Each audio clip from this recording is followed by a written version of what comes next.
দেখো 3 পর x minus 2 সমান সমান 2187 হলে x এর মান কত?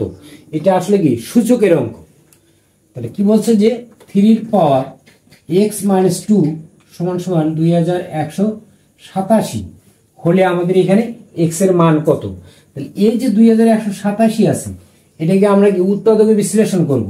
তাহলে 2187 তাহলে প্রথমে কত 3 দিয়ে যাবে, 3 7 21, তারপর 3 দুগুণ কত 6, 2 3 নং কত 27, আবার 3 দিয়ে যায়, 3 দুগুণ কত 6, 1 থাকে 12, 3 4 12, 3 3 কত 9, আবার 3 দিয়ে যাবে, 3 8 কত 24, 3 কত 3, আবার 3 দিয়ে যায়, 3 7 কত 81, আবার 3 দিয়ে যায় কত 9, আবার 3 দিয়ে কত 3।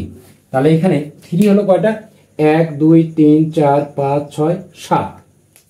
তাহলে বা 3 x এর পাওয়ার মাইনাস 2 সমান সমান 3 এর পাওয়ার কত হচ্ছে 1 2 3 4 5 6 7, তাহলে 7। তাহলে বা 3, আচ্ছা এখন দেখো এখানে বেস, উভয় পাশে বেস কিন্তু আমাদের একই। তাহলে বেসকে যদি আমরা উঠে দেই তাহলে এখানে x মাইনাস কত 2 সমান সমান কত 7। তাহলে বা x সমান সমান কত 7 প্লাস কত 2, অতএব x সমান সমান কত 9।